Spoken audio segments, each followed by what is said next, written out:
Hello बच्चों, कैसे हो आप सभी। तो मैं सुनील कुमार आपको साइंस के अंदर केमिस्ट्री के हम लेसन करेंगे, ठीक है।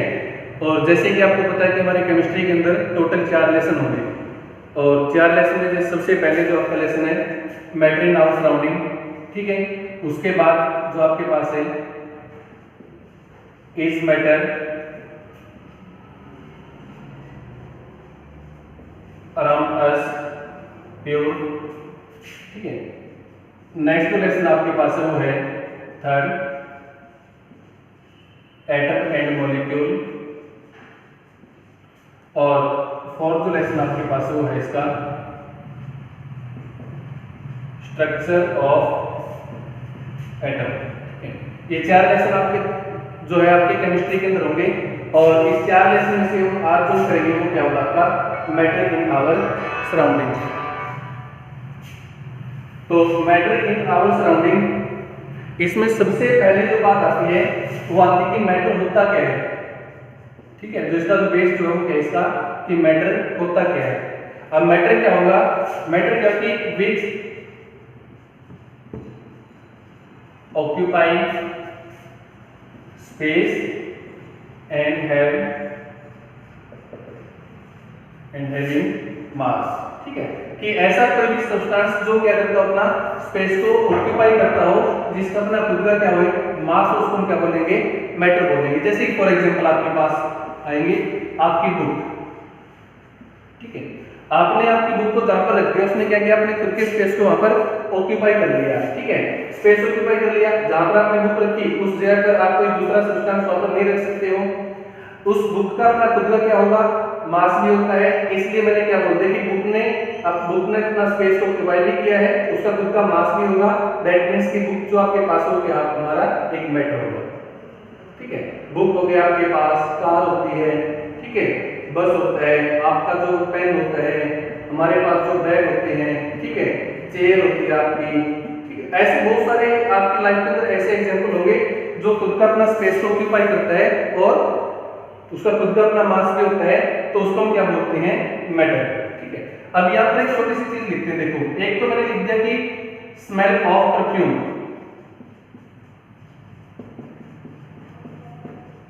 स्मेल ऑफ परफ्यूम, और एक मैं यहां पर लिखता हूं अकेला स्मेल। देखो दोनों के तरफ होगा, एक स्मेल ऑफ परफ्यूम होगा, एक आपके पास क्या है अकेला स्मेल है। अब स्मेल ऑफ परफ्यूम अगर मैंने बोल दिया दैट मींस ये तो क्या होगा आपके पास मैटर होगा, ठीक है। इसको तो मैं क्या बोलूंगा कि क्या आपके पास एक मैटर है। बट अगर मैंने यहां पर अकेला स्मेल बोल दिया ना तो स्मेल क्या है ये नॉट मैटर, ठीक है, इट इज नॉट मैटर, ये मैटर नहीं होगा। ऐसा क्यों होगा, क्योंकि हमने बोला कि स्मेल ऑफ परफ्यूम। अब स्मेल ऑफ परफ्यूम, ये स्मेल कब आएगी जब वहां पर परफ्यूम रखा होगा, और अगर परफ्यूम वहां पर रखा है तो दैट मींस किसने क्या अपना स्पेस ऑक्यूपाई भी किया होगा, इस परफ्यूम का अपना खुद का मास भी होगा, इसलिए क्या है कि मैटर होगा आपका, ठीक है। बट अगर स्मेल बोल दी ना तो स्मेल तो क्या है आपकी सेंस है, ठीक है, सेंस है, तो इसमें कोई ऑक्यूपाई तो किसी ने किया ही नहीं होगा। अब अगर सेंस है इसका मतलब क्या होगा, इसने ना स्पेस ऑक्यूपाई किया होगा ना इसका खुद का अपना मास होगा, इसलिए मैंने इसको क्या बोल दिया कि जो आपकी जो स्मेल होगी ना वो क्या है एक मैटर नहीं होगा, ठीक है। ऐसे ही मैंने बोल दिया आपके पास कि मैंने लिखा यहाँ पर थॉट, ठीक है। अब थॉट, अब ये भी क्या होता है, ये भी आपकी एक सेंस होती है, ये भी अपना स्पेस को ऑक्यूपाई नहीं करता, इसका अपना खुद का मास भी नहीं होता, इसलिए ये भी क्या आपके पास मैटर नहीं होगा, ठीक है। ऐसे में लिखते हैं यहाँ पर लव, अब लव इसका खुद का स्पेस नहीं होता ना इसका खुद का मास होता है, इसलिए मैं इसको भी क्या बोलूंगा कि ये भी आपके पास कोई मैटर नहीं होता, ठीक है। चलो उसके बाद इसका classification of matter on the basis of their physical state, ठीक है। अब फिजिकल स्टेट के ऊपर मैटर को हम किस तरह से क्लासिफाई कर सकते हैं, ठीक है। तो फिजिकल स्टेट के बारे में हम नॉर्मली देखते भी हैं, हमारे पास कोल्ड ड्रिंक होगी लाइक जैसे कि लिक्विड होती है, ठीक है। आपकी बुक का मैंने एग्जांपल दिया जो कि आपका सॉलिड का एक एग्जांपल है, ठीक है। आपकी एयर है, काफी सारी गैस होती हैं जो कि गैसीय फॉर्म के अंदर आते हैं। तो इसलिए हम क्या करते हैं, मैटर को ना 3 स्टेट के अंदर क्लासिफाई करते हैं। एक आपके पास क्या होती है इसका सॉलिड स्टेट के अंदर, सेकंड गैसीय स्टेट के अंदर, थर्ड लिक्विड स्टेट के अंदर। ठीक है, 3 तरह से हम क्लासिफाई कर सकते हैं, सॉलिड, लिक्विड और गैस के अंदर। ठीक है, सॉलिड का एग्जांपल जैसे फॉर एग्जांपल आपके पास क्या हो गया, आपकी बुक, ठीक है, आपकी कार, चेयर, बैग, ठीक है, आपके पास आपका पेन, और भी काफी सारे आपके घर के अंदर जितने भी काफी सारे आप एग्जांपल यहाँ पर देख सकते हो जो कि क्या होते हैं आपके सॉलिड। गैस जैसे कि आपके पास आपकी एयर होती है, ठीक है, और भी जो पार्टिकुलर गैस होती है जैसे कि हमारे पास होती है ऑक्सीजन होती है,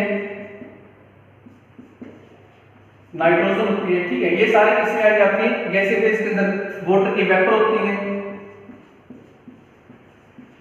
ठीक, वाटर वेपर हो गया, तो ये भी क्या आपका गैसीय स्टेट होती है आपकी। लिक्विड के अंदर क्या हो गया आपका वाटर हो गया, ठीक है, आपकी कोल्ड ड्रिंक हो गई, और भी काफी सारे ऐसे एग्जांपल आप देखोगे जैसे कि अल्कोहल होता है, ठीक है, तो ये सारे किसके अंदर आते हैं आपके लिक्विड स्टेट के अंदर। आप घर के अंदर डेली देखते भी आपका मिल्क, ठीक है, ये भी किसके अंदर आता है आपका लिक्विड स्टेट के अंदर। तो इस तरह से मैटर को ना 3 तरह से क्लासिफाई कर सकते हैं on the basis of their physical state, solid, gas और लिक्विड। सॉलिड जैसे कि आपकी बुक हो गई, कार होगी, चेयर हो गया, आपके बैग हो गए, पेन हो गया। गैस जैसे कि आपकी एयर है, ऑक्सीजन है, नाइट्रोजन है, ठीक है। लिक्विड जैसे वाटर हो गया, कोल्ड ड्रिंक है, अल्कोहल है, मिल्क आपके पास, तो ये सारे किसके एग्जांपल हो गए आपके गैसीय लिक्विड के, गैसीय स्टेट के अंदर, ठीक है। तो इस तरह से हम इसको 3 तरह से क्लासिफाई करते हैं। तो अब इन तीनों के अंदर डिफरेंस क्या होता है, ठीक है, हमने 3 तरह से इसको क्लासिफाई तो कर दिया, जैसे सॉलिड होता है, गैस होता है, लिक्विड भी होता है। तो इसको क्लासिफाई किस तरह से किया हमने, ठीक है, उसको उसके बाद इसके बीच में डिफरेंस क्या होता है इनका वो देखते हैं।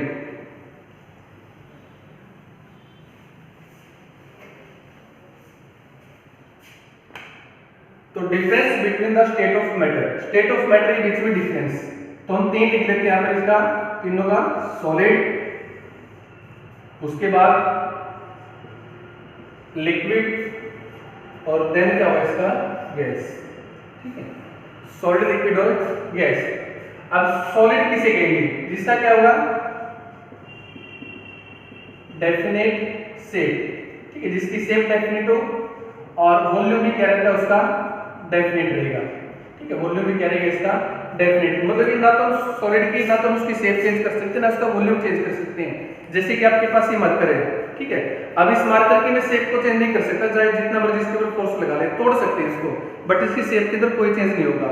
ना ही इसके वॉल्यूम को चेंज कर सकता हूं, ऐसा नहीं कि मैं इसको ऐसे दबाऊंगा और फिर मार्कर छोटा हो जाए, इसका वॉल्यूम छोटा कम हो जाएगा, ठीक है। तो सॉलिड जो होते हैं ना उसका क्या होता है शेप और वॉल्यूम दोनों क्या रहते हैं इसका डेफिनेट रहते हैं, ठीक है। ऐसे आपके पास क्या होता है लिक्विड, अब लिक्विड के अंदर क्या होगा इसका जो लिक्विड का जो वॉल्यूम होता है ना, वॉल्यूम तो क्या रहेगा हमेशा इसका डेफिनेट, वॉल्यूम क्या होगा इसका डेफिनेट। बट शेप की अगर बात करते हैं तो शेप को कैसे, अगर आप मान लो कि आपने कितना एक वाटर ले लिया, ठीक है, अब वाटर को अगर आप गिलास के अंदर डालते हैं तो शेप कैसी होगी इसकी गिलास के जैसी हो जाती है। आप उसको किसी दूसरे बीकर के अंदर डालते हैं, ठीक है, तो बीकर के जैसी उसकी शेप हो जाती है।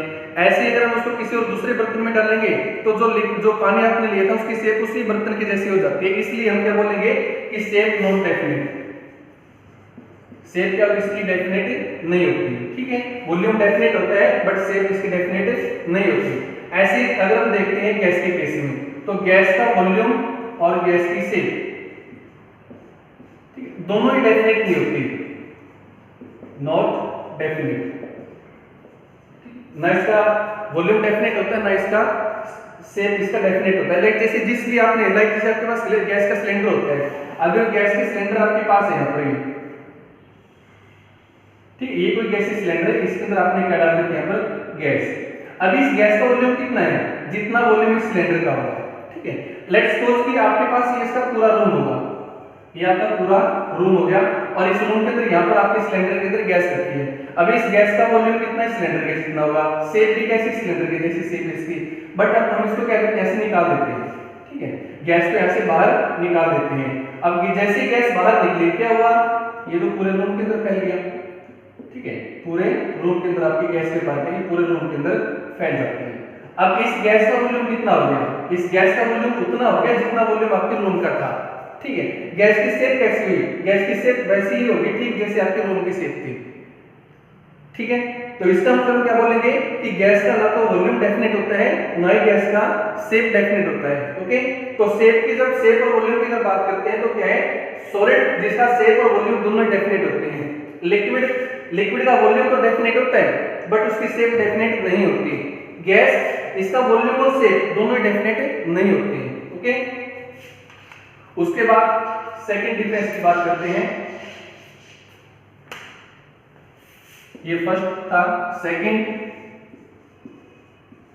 कंप्रेसिबिलिटी, ठीक है। कंप्रेसिबिलिटी का मतलब होता है कि अगर आप किसी भी मैटर के ऊपर आप प्रेशर अप्लाई करते हो और प्रेशर अप्लाई करने के बाद अगर हम उसकी शेप को चेंज कर दें, लाइक से आपका बैलून होता है, अब बैलून को अगर हम प्रेशराइज करेंगे तो बैलून की शेप बदल गई, ठीक है।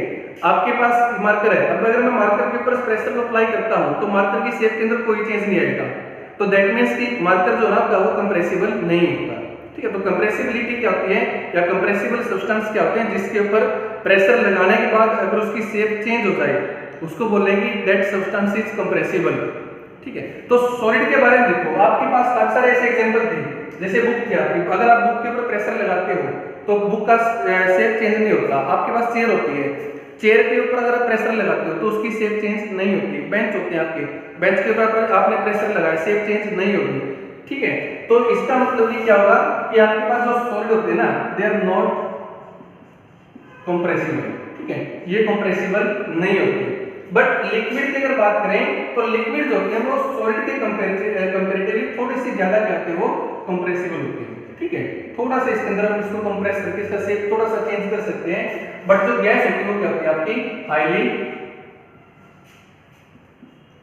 कंप्रेसिबल, वो क्या होती है आपकी हाईली कंप्रेसिबल। फॉर एग्जांपल जैसे कि आप देखते भी हो आपकी एलपीजी गैस होती है आपकी, ठीक है ना, सीएनजी गैस होती है।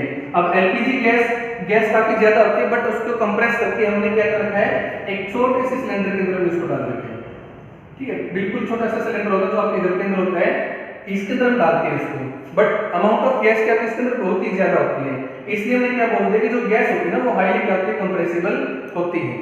क्लियर? सॉलिड कंप्रेसिबल नहीं होते, लिक्विड सॉलिड के कंपैरेटिवली थोड़े से ज्यादा कंप्रेसिबल होते हैं, बट गैस की अगर बात करेंगे तो गैस क्या होगी आपकी हाईली कंप्रेसिबल होती है। जैसे कि हमारे पास एलपीजी और सीएनजी होता है, एलपीजी और सीएनजी को जब सिलेंडर के अंदर डालते हैं तो क्या होता है, कंप्रेस हो जाता है, सिलेंडर की शेप ले लेते हैं, सिलेंडर का वॉल्यूम ले लेती हैं और गैस के पार्टिकल एक दूसरे के पास आ जाते हैं। थर्ड डेंसिटी का मतलब क्या होता है? डेंसिटी का मतलब होता है कि 1 सेंटीमीटर क्यूब एरिया के अंदर नंबर ऑफ पार्टिकल कितने होंगे। अब अगर नंबर ऑफ पार्टिकल जितने ज्यादा क्लोज आएंगे, ठीक है, उसकी डेंसिटी उतनी ही ज्यादा होगी। फॉर एग्जांपल हम क्लासरूम से देख लेते हैं, लेट मान लो कि आपके पास 2 क्लासरूम है, ठीक है। एक क्लासरूम के अंदर केवल 20 बच्चे बैठे हैं, एक क्लासरूम के अंदर 50 बच्चे बैठे हैं, बट दोनों का वॉल्यूम क्या है, सेम है, एरिया दोनों का क्या है, सेम है।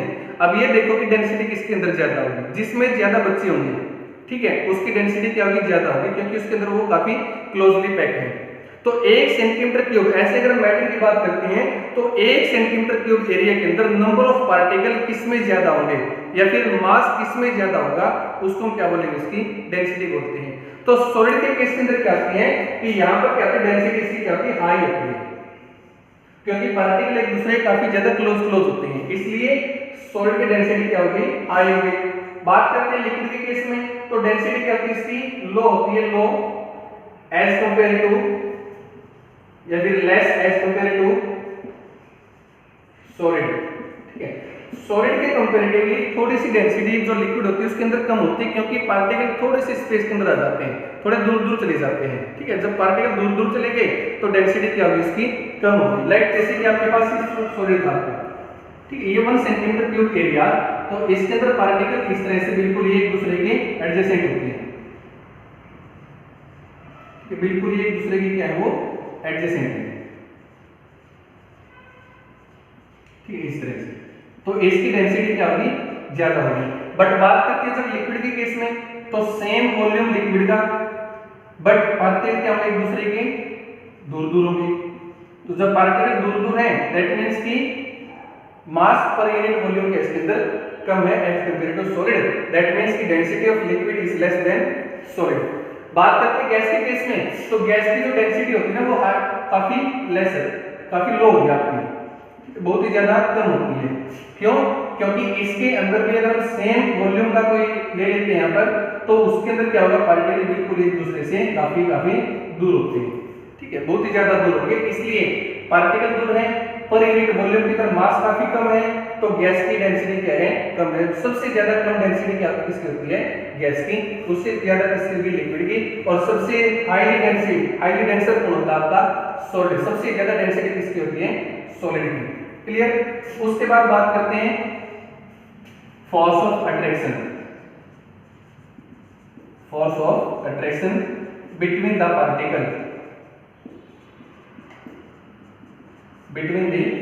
Force of attraction between the particle, मतलब पार्टिकल एक दूसरे को कितने स्ट्रांगली फोर्स के साथ एक दूसरे को अपनी तरफ खींचते हैं। क्लियर? कितने जितने ज्यादा क्लोजली पैक होंगे ना पार्टिकल, दैट मींस कि उसका फोर्स ऑफ अट्रैक्शन वहां पर उतना ही ज्यादा होगा। अब हमने देखा कि डेंसिटी ज्यादा है, और डेंसिटी ज्यादा मतलब पार्टिकल एक दूसरे के पास पास है, इसका मतलब क्या होगा कि यहाँ पर फोर्स ऑफ अट्रैक्शन भी क्या होगा, काफी ज्यादा हाई होगा। फोर्स ऑफ अट्रैक्शन क्या होगा, यहाँ पर बहुत ज्यादा हाई होगा। बट पार्टिकल के बीच की डिस्टेंस बढ़ गई, डिस्टेंस बढ़ी तो अट्रैक्शन कम होगा, तो यहाँ पर क्या है, लेस देन सॉलिड, ठीक है। यहाँ पर जो फोर्स ऑफ अट्रैक्शन जो पार्टिकल के बीच में वो लेस देन सॉलिड है। गैस के बीच में देखो, अब लिक्विड के कंपैरेटिवली गैस के बीच में जो स्पेस जो है वो और भी ज्यादा है, ठीक है, दैट मींस कि अट्रैक्शन यहाँ पर ना के बराबर ही होगा, और जब अट्रैक्शन ना के बराबर तो मतलब क्या बोलेंगे, बिल्कुल लेस देन लिक्विड, ठीक है, वो लिक्विड से भी ज्यादा कम होगा इसके अंदर फोर्स ऑफ अट्रैक्शन, ठीक है। तो यहाँ पर चार डिफरेंशियल करते हैं। सबसे पहले शेप और वॉल्यूम का हमने किया, शेप डेफिनेट, वॉल्यूम भी डेफिनेट, दोनों डेफिनेट होते हैं सॉलिड के केस में। लिक्विड में वॉल्यूम तो डेफिनेट होता है बट उसकी शेप डेफिनेट नहीं रहती, गैस के अंदर वॉल्यूम और शेप दोनों डेफिनेट नहीं होते। उसके बाद कंप्रेसिबिलिटी, दैट मींस कि प्रेशर लगाने के बाद शेप को चेंज करने की टेंडेंसी, तो सॉलिड की कंप्रेसिबिलिटी क्या होती है, कम होती है, लिक्विड की थोड़ी सी ज्यादा होती है सॉलिड से, और जो गैस होती है वो हाईली क्या होती है, हमारी कंप्रेसिबल होती है। डेंसिटी की बात अगर करते हैं तो डेंसिटी सॉलिड की ज्यादा होती है, लिक्विड की उससे कम होती है, गैस की सबसे कम डेंसिटी होती है।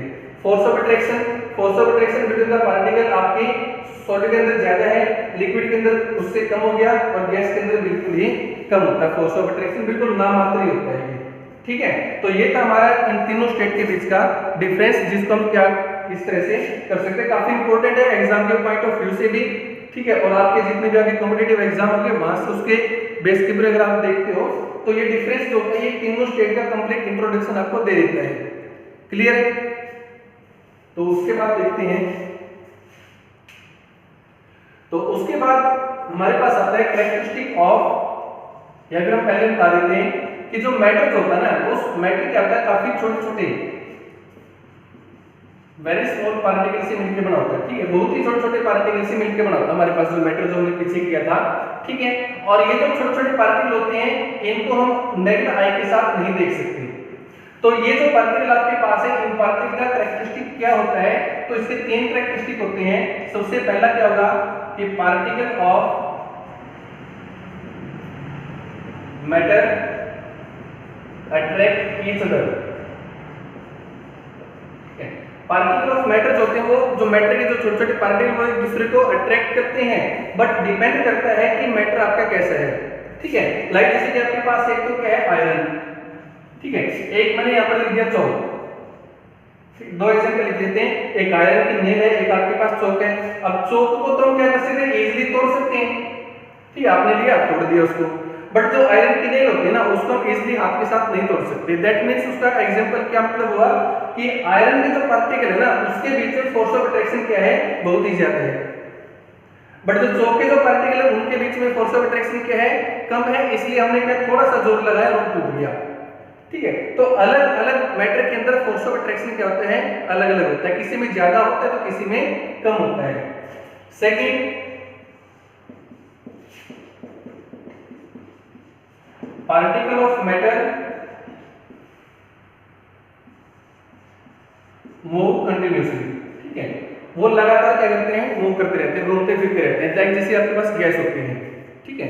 अब फॉर एग्जांपल मैं एक बिल्कुल अच्छा एग्जांपल लेते हैं कि आपने रूम के अंदर एक इंसेक्ट लगा दी, ठीक है, अगरबत्ती लगा देते हैं एक रूम के कॉर्नर के अंदर, और हम देखते हैं कि कुछ टाइम के बाद उस अगरबत्ती की स्मेल जो थी पूरे रूम के अंदर ही फैल जाती है। आपने तो कुछ नहीं किया, जो उसके अंदर से जो धुआं निकला उस धुएं ने या फिर जो उसमें से जो गैस निकलती है वो क्या करता है, पूरे रूम के अंदर फैल जाती है उस धुएं के पार्टिकल।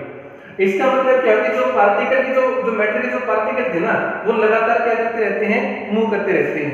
ठीक है, ऐसे हम एग्जांपल लेते हैं कि आपने एक गिलास लिया, ठीक है, उसके अंदर हम क्या डाल देते हैं, पानी, और इस पानी के अंदर क्या किया आपने, एक छोटी सी ड्रॉप ब्लू इंक की एक छोटी सी ड्रॉप इसके अंदर डाल देते हैं।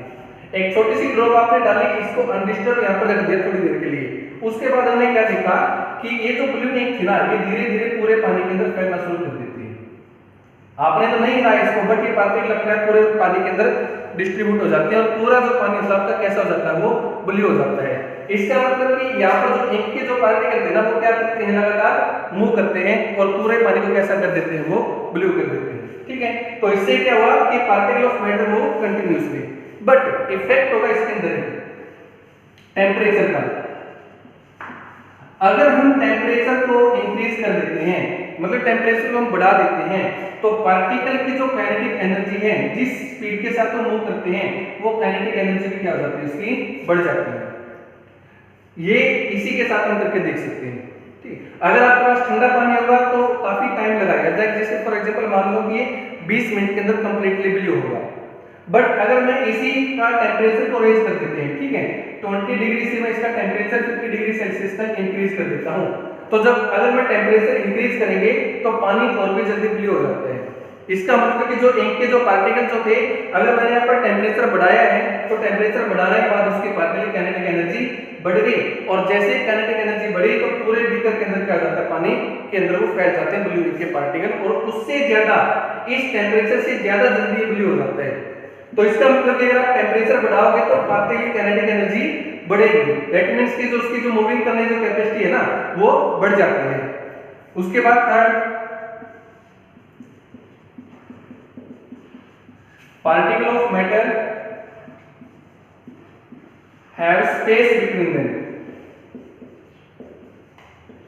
ठीक है, particle of matter have space between them, इनके बीच में स्पेस खाली होता है। स्पेस कैसे खाली होता है, लाइक जैसे कि आपने इस तरह से ये छोटे छोटे पार्टिकल आपके पास है, ठीक है, और इसी तरह से मैं इसके नीचे एक और लाइन लगा देता हूं पार्टिकल की।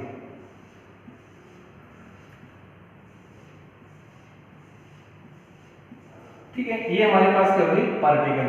तो देखो इस पार्टिकल के बीच में क्या है, यहाँ पर स्पेस खाली है, यहाँ पर भी क्या है आपके पास इसके अंदर स्पेस खाली है, यहाँ पर भी क्या इसमें स्पेस खाली। तो काफी सारी ऐसी जगह कि आपने थाली के अंदर कांच की गोलियां ले लो और उस थाली के अंदर डाल दो कांच की गोलियों को, ठीक है, बिल्कुल फुल ऑक्यूपाई कर देगी। बट जब आप उसके अंदर रेत की मुट्ठी डालोगे ना तो जो रेत के जो पार्टिकल जो थे वो क्या होते हैं, उस पानी के अंदर, उस जो गोलियों के बीच में जो स्पेस था उसके अंदर चले जाते हैं। ठीक है, तो दैट मींस कि क्या होगा, उसके अंदर बीच में खाली स्पेस होता है, उस खाली स्पेस के अंदर जो छोटे छोटे पार्टिकल्स होते हैं वो पार्टिकल अपने स्पेस को ऑक्यूपाई कर लेते हैं। ठीक है, जैसे कि फॉर एग्जांपल मैं आपसे पूछता हूं कि आपने क्या किया, एक गिलास के अंदर पानी डाल दिया, ठीक है, आपने इसका वॉल्यूम को नोट कर लिया कि इसके अंदर मान लो कि 10 ml आपने पानी, या फिर मान लो कि 500 ml पानी आपने लिया था बीकर के अंदर, और आप उसके अंदर 3 से 4 चम्मच नमक की डाल देते हो। जब 3 से 4 चम्मच आप नमक की डालते हो तो क्या उस पानी का लेवल बढ़ेगा या पानी का लेवल उतना ही रहेगा? तो जब नमक हम डाल देते हैं ना और उसको अच्छे से डिसॉल्व कर देते हैं तो पानी का जो लेवल जो था पहले भी 500 ml पर था, उसके बाद में इसका लेवल कितना रहता है, वो 500 ml ही रहता है। अब नमक के पार्टिकल कहाँ गए, ना तो वॉल्यूम बढ़ा ना वॉल्यूम कम हुआ, वॉल्यूम उतने रहता लिक्विड का। तो नमक के जो पार्टिकल थे अपने पानी के अंदर डाला तो डालते ही क्या हुआ, छोटे छोटे पार्टिकल में टूटना शुरू हो जाते हैं, और छोटे छोटे नमक के पार्टिकल पानी के बीच में, जो पानी के पार्टिकल जो थे उनके बीच में जो स्पेस खाली था उस स्पेस के अंदर वो फंसना शुरू हो जाते हैं, जिसके कारण हमारे पानी का वॉल्यूम नहीं बढ़ता। ठीक है, तो 3 कैरेक्टरिस्टिक आपके पास है पार्टिकल ऑफ मैटर के।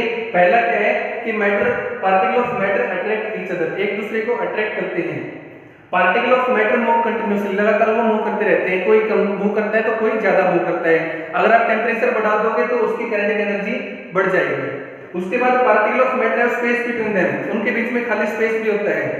ठीक है। खाली स्पेस जैसे कि हमने लिक्विड के अंदर देखा, गैस के अंदर देखा, सॉलिड के अंदर देखा था, ठीक है। सॉलिड के अंदर स्पेस काफी कम था, उसके बाद लिक्विड के अंदर अगर आप देखो तो स्पेस थोड़ा ज्यादा मिलेगा, और गैस के अंदर तो बहुत ही ज्यादा खाली स्पेस होता है, ठीक है। तो इसी कैरेक्टरिस्टिक ऑफ पार्टिकल के ऊपर भी काफी सारे क्वेश्चन रिलीज होते हैं। ऐसे क्वेश्चन आप देखोगे सब सेक्शन के अंदर कि जैसे कि एक क्वेश्चन इसके अंदर इस तरह से है कि जब भी आप किसी मिठाई की दुकान या हलवाई की दुकान से के आगे से निकलते हो तो गर्म जो मिठाई होती है उसकी स्मेल आपको सड़क के ऊपर भी आ जाती है। ऐसा क्यों होता है? तो ऐसा क्यों होता है कि टेम्परेचर उसका क्या होता है, ज्यादा होता है। टेम्परेचर ज्यादा होता है, वेपर बाहर निकलती है उसकी, वेपर बाहर निकले तो क्या होगा, टेम्परेचर ज्यादा, वेपर निकले, काइनेटिक एनर्जी ज्यादा होगी, तो ज्यादा काइनेटिक एनर्जी के साथ क्या होगा, हाईली स्पीड के साथ वो रोड के ऊपर आपकी तरफ आ जाते हैं और आप उसको अच्छे से स्मेल ले सकते हैं। बट अगर ठंडा खाना आपके पास है, ठंडी मिठाई आपके पास है, तो उसकी स्मेल लेने के लिए आपको उसके पास से जाना पड़ेगा क्योंकि उसका टेम्परेचर लो है, काइनेटिक एनर्जी उसके अंदर होगी नहीं, तो पार्टिकल जो उसके पार्टिकल होंगे वो आपके पास मूव करके नहीं आ सकते, इसलिए उसकी स्मेल लेने के लिए आपने खुद उसके पास जाना पड़ेगा, ठीक है। तो इसके बेस पे सारे काफी सारे क्वेश्चन आपके सब सेक्शन के अंदर होंगे, जो आप जैसे ही अगर आपको इसको अच्छी तरह से पढ़ लोगे तो वो क्वेश्चन भी आपके आसानी से सोल्व हो जाते हैं। तो उसके बाद आते हैं आपके इसके अंदर कि what is the effect of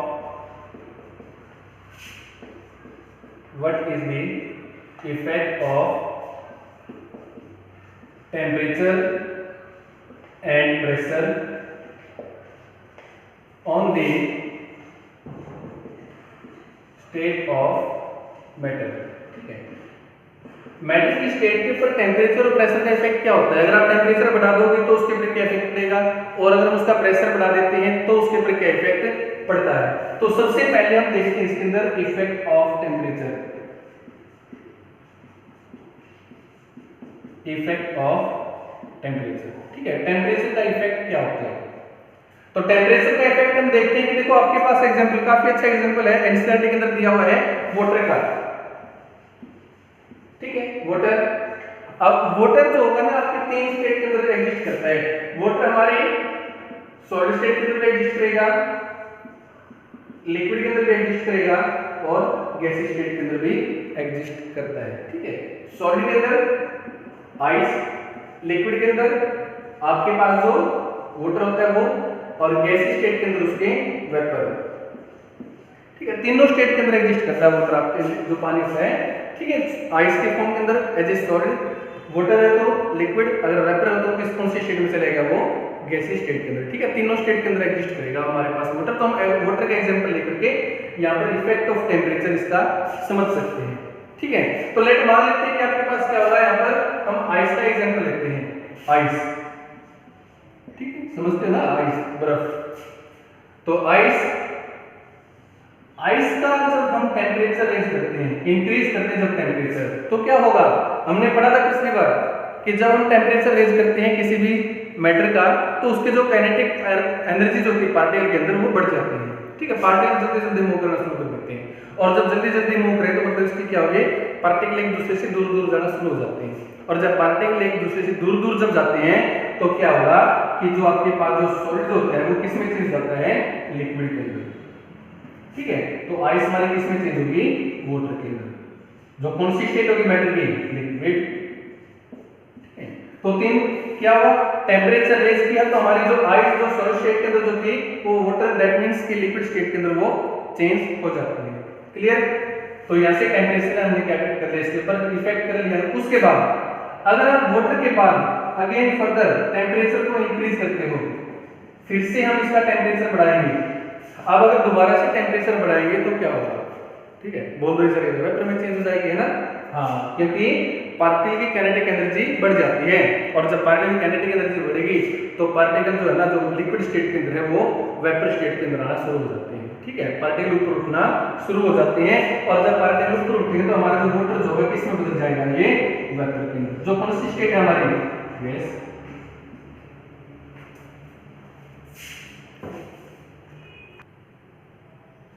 ठीक है ना।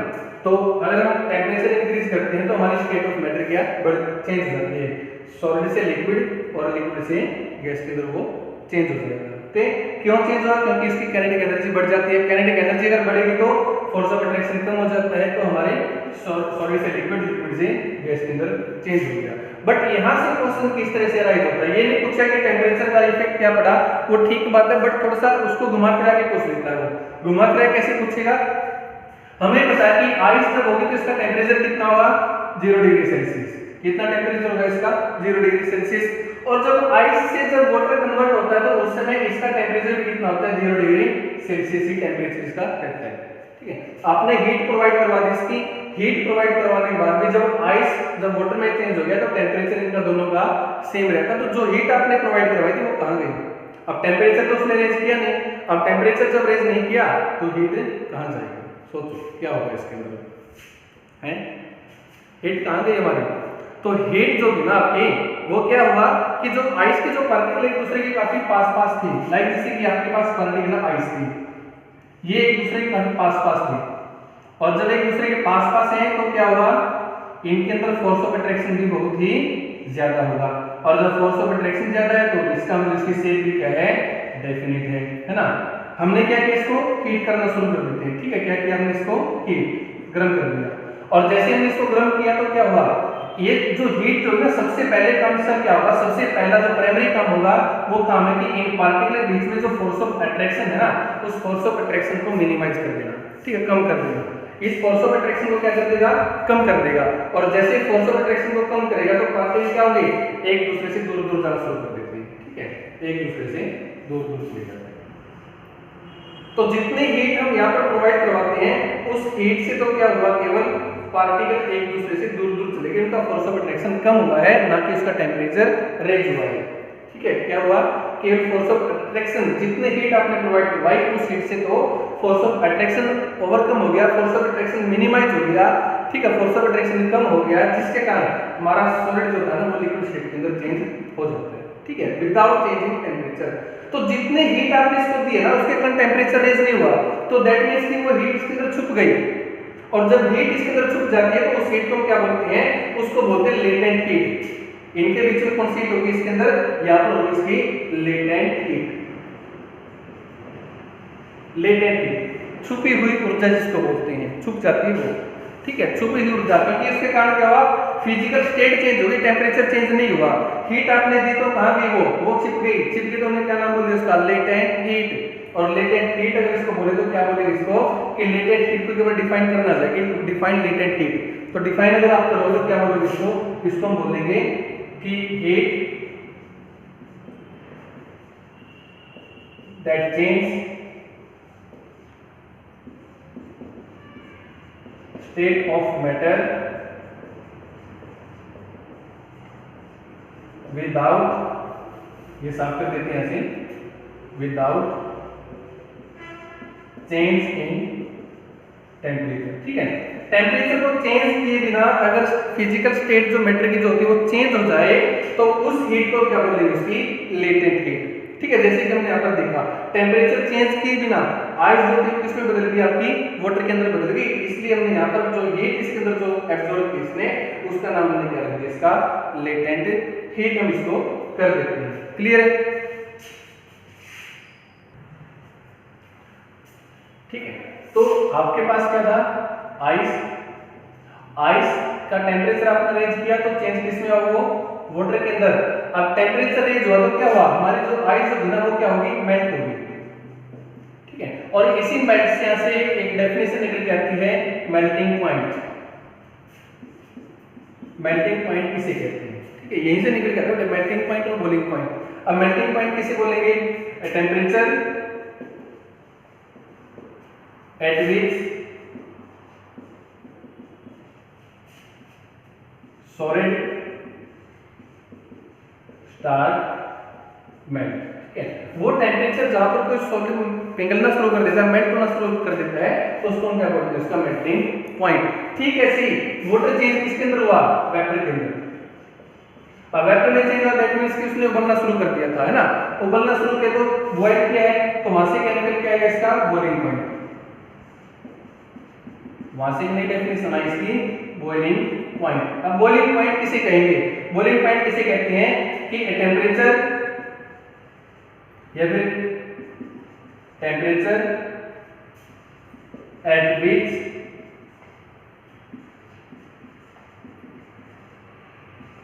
लिक्विड स्टार्ट बॉइल, ठीक है। वो टेम्परेचर जहां पर कोई लिक्विड बॉइल उबलना शुरू कर देता है तो उसको हम क्या बोलते हैं, इसका boiling point at atmospheric pressure. Atmospheric pressure के ऊपर जब कोई लिक्विड बॉइल करना शुरू कर देगा तो उसको हम क्या बोलेंगे, इसका बॉइलिंग पॉइंट। इस एटमॉस्फेरिक प्रेशर का बहुत ही ज्यादा इफेक्ट होता है। जैसे जैसे एटमॉस्फेरिक प्रेशर बढ़ेगा तो बॉइलिंग पॉइंट भी क्या हो जाता है, बढ़ जाता है, ठीक है। जैसे जैसे एटमॉस्फेरिक प्रेशर कम होगा तो बॉइलिंग पॉइंट भी क्या हो जाता है, कम हो जाता है, ठीक है। तो बॉइलिंग पॉइंट का इस एटमॉस्फेरिक प्रेशर का हमारे बॉइलिंग पॉइंट के ऊपर बहुत ही ज्यादा इफेक्ट पड़ता है। लाइक जैसे कि जो हिल एरिया होता है, ठीक है, पहाड़ी का जो एरिया होता है, तो पहाड़ी एरिया के अंदर हमारा जो लिक्विड होता है ना वो 100 डिग्री सेल्सियस से भी कम टेम्परेचर के ऊपर बॉईल करना शुरू कर देता है, क्योंकि हम जैसे जैसे हाइट पर जाते हैं तो ऊंचाई पर जाने के बाद हमारा एटमॉस्फेरिक प्रेशर कम हो जाता है, और जब एटमॉस्फेरिक प्रेशर कम होगा तो बॉइलिंग पॉइंट भी क्या हो जाएगा, वहां पर कम हो जाता है। इसलिए वहां पर किसका यूज किया जाता है, प्रेशर कुकर का, ठीक है। प्रेशर कुकर का यूज करते हैं, वो हाई हिली एरिया के अंदर ज्यादा यूज किया जाता है, क्योंकि वहां का एटमॉस्फेरिक प्रेशर बहुत ही कम है, वाटर का बॉइलिंग पॉइंट भी कम हो जाता है, जिसके कारण वहां पर जो सब्जी की जो कुकिंग होती है ना उसके अंदर काफी इफेक्ट पड़ता है, ठीक है। तो एटमॉस्फेरिक प्रेशर का इफेक्ट पड़ता है बॉइलिंग पॉइंट के ऊपर। ये ज्यादा हुआ तो ये भी ज्यादा हो जाएगा, ये कम हुआ तो ये भी कम हो जाएगा, क्लियर है। तो melting point, boiling point. Melting point जिस टेम्परेचर पर आपका सॉल्ट मेल्ट करना शुरू कर दिया उसको मेल्टिंग पॉइंट बोलेंगे। बॉइलिंग पॉइंट जहां पर वो टेम्परेचर जिसके पर कोई लिक्विड बॉईल करना शुरू कर देता है उसको बॉइलिंग पॉइंट बोलते हैं, बट कहां पर होगा, एक पार्टिकुलर एटमॉस्फेरिक प्रेशर के ऊपर, ठीक है। अगर ये चेंज होगा तो बॉइलिंग पॉइंट भी चेंज हो जाता है, क्लियर है। तो उसके बाद करते हैं टेम्परेचर का इफेक्ट हमने कर लिया। टेम्परेचर हम बढ़ाते हैं तो काइनेटिक एनर्जी क्या हो जाती है, हमारी पार्टिकल की बढ़ जाती है। तो उसके बाद हमारे पास आता है इफेक्ट ऑफ प्रेशर, ठीक है। प्रेशर का इफेक्ट क्या पड़ता है, अब प्रेशर का इफेक्ट क्या पड़ेगा, देखो लेट मान लो कि आपके पास ये कोई बीकर और यहाँ पर हम लगा देते हैं छोटा सा पिस्टन इसके अंदर, ठीक है। ये पिस्टन लगा दिया और ये पार्टिकल हमारे पास है गैस के, हम गैस का एग्जांपल लेके इसको समझेंगे, ठीक है। गैस के पार्टिकल जो कि एक दूसरे से काफी दूर दूर है, हमने क्या किया, प्रेशर इसका बढ़ाना पड़ेगा।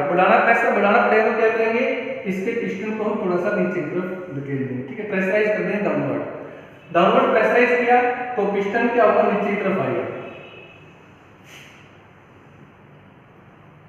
पिस्टन और भी थोड़ा सा नीचे आ जाता है, ठीक है, और भी नीचे आ जाएगा। जब पिस्टन नीचे आए तो प्रेशर बढ़ गया, प्रेशर बढ़ा तो क्या हुआ कि पार्टिकल जो इसके अंदर जो थे ना वो पार्टिकल एक दूसरे के काफी ज्यादा क्लोज हो जाते हैं, ठीक है। तो प्रेशर अगर हम बढ़ाएंगे गैस के केस के अंदर तो गैस के अंदर क्या होगा कि गैस के पार्टिकल एक दूसरे के क्लोज आ जाते हैं, और जब क्लोज पार्टिकल आए तो क्या हो सकता है कि ये जो पार्टिकल जो थे ना ये आपके इतने ज्यादा क्लोज आ जाते हैं कभी बार तो कि हमारी जो गैस जो होती है ना वो गैस किसमें चेंज हो जाती है, हमारे लिक्विड के अंदर, ठीक है। तो इफेक्ट ऑफ प्रेशर क्या हुआ, इफेक्ट ऑफ प्रेशर हुआ कि when we increase pressure on the gases, particle of gas come close to each other, ठीक है। पार्टिकल ऑफ गैस जो गैस के जो पार्टिकल है वो एक दूसरे के क्या जाते हैं, काफी क्लोज आ जाते हैं, ठीक है। और क्लोज आने के बाद क्या होता है, हमारी जो गैस होती है वो लिक्विफाई हो जाती है और किसमें चेंज जाती है, वो हमारे लिक्विड के अंदर चेंज हो जाती है। लाइक जैसे आपके पास एलपीजी सिलेंडर के अंदर देखते भी हैं, ठीक है। एलपीजी गैस हम देखते हैं लिक्विफाइड पेट्रोलियम गैस। अब लिक्विफाइड पेट्रोलियम गैस ये नहीं लिक्विड स्टेट के अंदर होता, नहीं होती तो वो गैसी स्टेट के अंदर ही है, बट चेंज हो जाती है वो जब हम उसको सिलेंडर के अंदर डालते हैं। तो वो जो गैस जो है हमारी वो इतना ज्यादा प्रेशर के अंदर उसको डाला जाता है कि जो गैस जो है ना वो चेंज हो जाती है हमारे लिक्विड के अंदर, ठीक है। और जब सिलेंडर को ऐसे मिलाते हैं तो हमें ऐसा फील होता है कि जैसे कि उसके अंदर कोई लिक्विड ही डाल रखा है हमने, ठीक, ऐसा ही फील होता है जैसे उसके अंदर हमने क्या डाल रखा, कोई लिक्विड ही उसके अंदर भर रखा है, बट वो लिक्विड नहीं होता, वो होता गैस। बट प्रेशर इंक्रीज करने से वो गैस किसमें चेंज होगी, हमारी लिक्विड स्टेट के अंदर चेंज होगी, क्लियर है। तो ये इफेक्ट हो गया हमारा प्रेशर का हमारे गैस के ऊपर। और इसी के साथ हम क्या करते हैं, जैसे कि आपके पास CO2 होता है ना, जब CO2 कार्बन डाइऑक्साइड के ऊपर जब प्रेशर इंक्रीज कर देते हैं तो चेंज किसमें हो जाता है, ये आपका सॉलिड आइस के, ड्राई आइस के अंदर, ड्राई आइस के अंदर, ठीक है, ड्राई आइस के अंदर, सूखी गैस इसको हम बोलते हैं, है ना। तो ड्राई आइस का फॉर्मूला क्या था, ये भी CO2 ही होता है, ठीक है, CO2 ही होता है ड्राई गैस का फॉर्मूला। बट हमने किया क्या है कि यहां से जो CO2 की जो गैसेस CO2 जो थी ना, उसका टेम्परेचर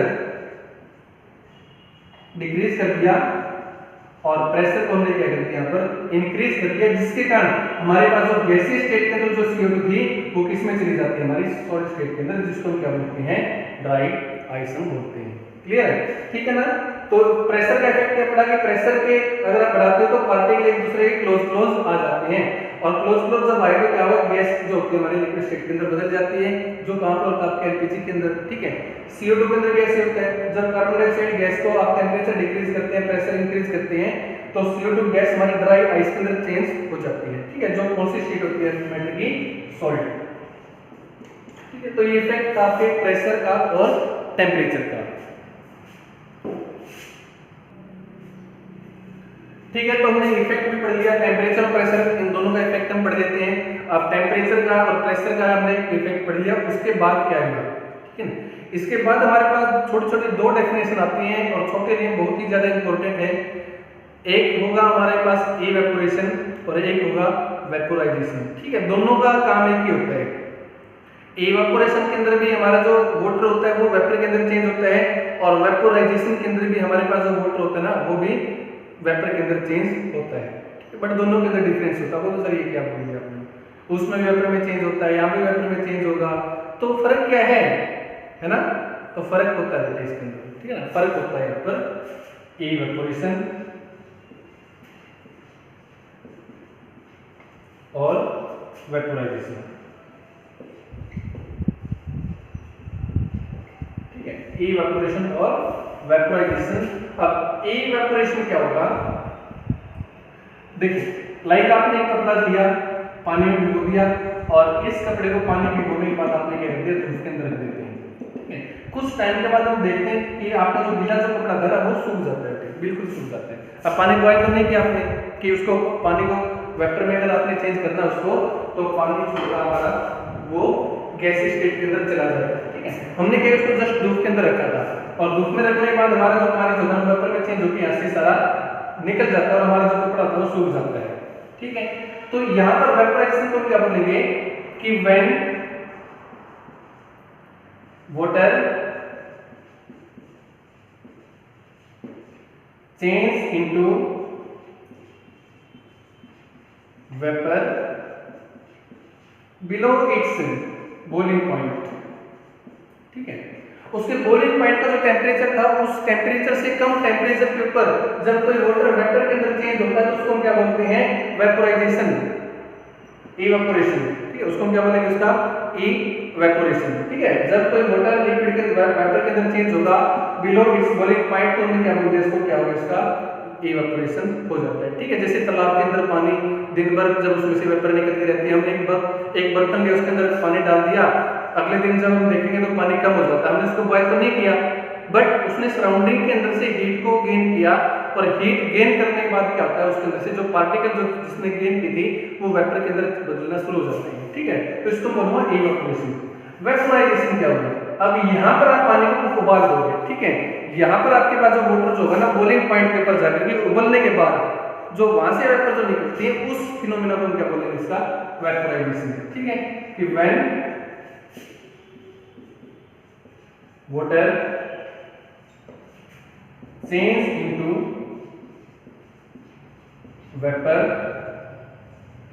एट इट्स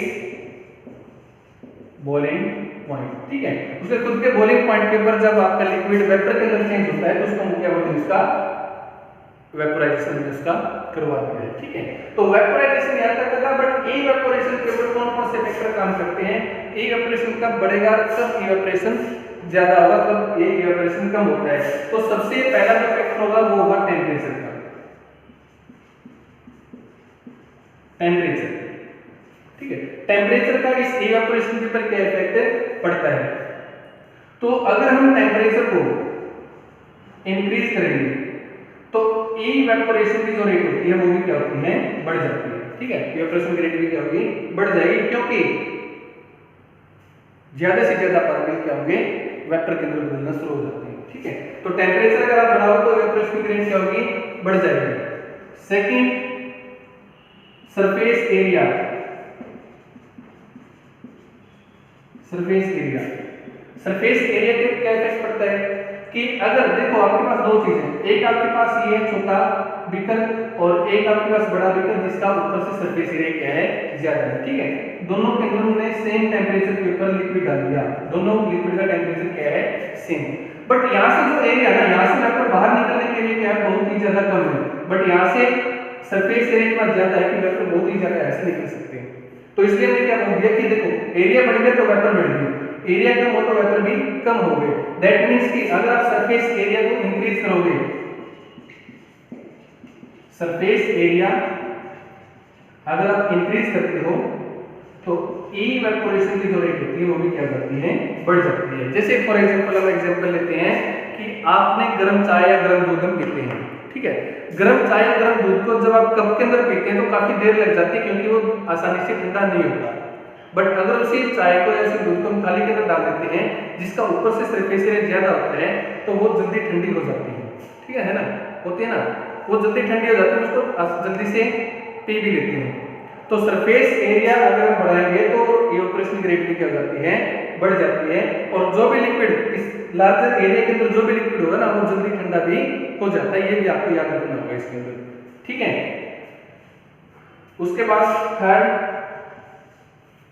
जो इसका फैक्टर होगा ऊपर लिख लेते हैं,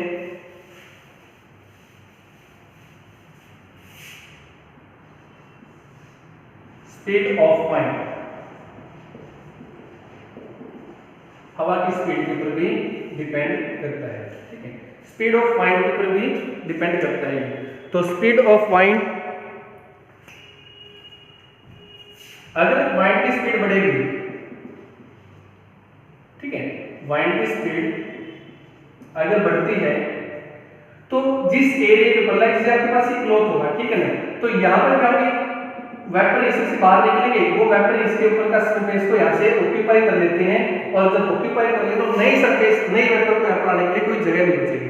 बट जैसे यहाँ पर क्या होगी, हवा चलेगी तो ये जो वेपर जो थे यहाँ से क्या जाते हैं, वो हट जाते हैं। ठीक है, बिल्कुल यहाँ से हट जाते हैं और जैसे वेपर यहाँ से हट जाते हैं क्या होगा, सरफेस यहाँ से खाली हो जाता है और नई वेपर को यहाँ पर आने के लिए नई जगह मिल जाती है और नए वेपर आने शुरू हो जाते हैं। ठीक है, तो हम वैसे ही देखते हैं नॉर्मल डे लाइफ के अंदर हम इस चीज को ऑब्जर्व कर सकते हैं कि जब टेम्परेचर तेज हवा चलती है तो तेज हवा के दौरान हमारे पास जो कपड़े थे जल्दी सूख जाते हैं। पर जब हवा नहीं चलती तो क्या होता है, कपड़ा हमारा इजीली नहीं सूख पाता। ठीक है, हमें कहीं बाहर जाना होता जल्दी सुबह उठ करके और कपड़े धोने भूल जाते हैं, तो हमने क्या किया, जल्दी जल्दी में कपड़े धोए और उसी समय हम उस कपड़े को क्या करते हैं, किसी फैन के आगे रख देते हैं। ठीक है, पंखे के आगे रख देते हैं ताकि जल्दी सूख जाए। तो जल्दी सूखने मतलब क्या है कि जितना पानी उसके अंदर सारा वेपर में चेंज होकर उड़ जाए वहां से और हमारा कपड़ा जल्दी से सूख जाता है ना। तो वाइंड अगर आप बढ़ाते हैं तो rate of evaporation, rate of evaporation भी क्या जाती है, हमारी बढ़ जाती है। ठीक है, तो इवेपोरेशन का इफेक्ट भी हमने पढ़ लिया। अगर स्पीड वाइंड का इफेक्ट पड़ा, अगर हम वाइंड की स्पीड बढ़ाते हैं तो रेट ऑफ इवेपोरेशन भी क्या जाता है, बढ़ जाएगा। फोर्थ जो फैक्टर यहाँ पर काम करेगा वो कौन सा होगा, इसका फोर्थ फैक्टर ह्यूमिडिटी। ह्यूमिडिटी, ठीक है, ह्यूमिडिटी मतलब कि नमी, एनवायरनमेंट के अंदर जो नमी होती है उसको हम ह्यूमिडिटी बोलेंगे।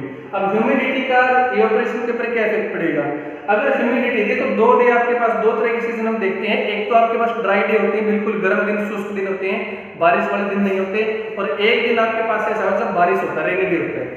ठीक है, कपड़े हमारे ड्राई डे के अंदर जल्दी सूख जाते हैं बट रेनी डे के अंदर जल्दी कपड़े नहीं सूखते, क्योंकि रेनी डे जब होता है ना तो एनवायरनमेंट के अंदर काफी छोटे छोटे पार्टिकल होते हैं वेपर के, और इतने ज्यादा वेपर हमारे एनवायरनमेंट के अंदर होते हैं कि जो कपड़े में से जो नया जो वेपर बाहर निकलेगा उसके लिए कोई जगह वहां पर नहीं होती। ठीक है, आसानी से नहीं निकल सकता उसके अंदर। बट ड्राई डे है तो ह्यूमिडिटी बिल्कुल कम है, मतलब कि वेपर बिल्कुल ही कम है एनवायरनमेंट के अंदर, तो नया जो वेपर जो है वो काफी आसानी से एनवायरनमेंट के अंदर जा सकता है और कपड़ा हमारा को इजीली सूख जाता है ना। तो ह्यूमिडिटी अगर बढ़ाएंगे, अगर ह्यूमिडिटी बढ़ेगी तो रेट ऑफ इवेपोरेशन क्या होगा, डिक्रीज हो जाता है। ठीक है, अगर ह्यूमिडिटी को डिक्रीज करेंगे तो रेट ऑफ इवेपोरेशन भी क्या हो जाता है, हमारा बढ़ जाता है ना। तो ये 4 फैक्टर हमने यहाँ पर कर लिए। टेम्परेचर, अगर टेम्परेचर बढ़ाएंगे तो ह्यूमिडिटी रेट ऑफ इवेपोरेशन बढ़ जाता है। स्पीड ऑफ वाइंड अगर हम बढ़ाएंगे तो इवेपोरेशन की स्पीड भी बढ़ जाती है।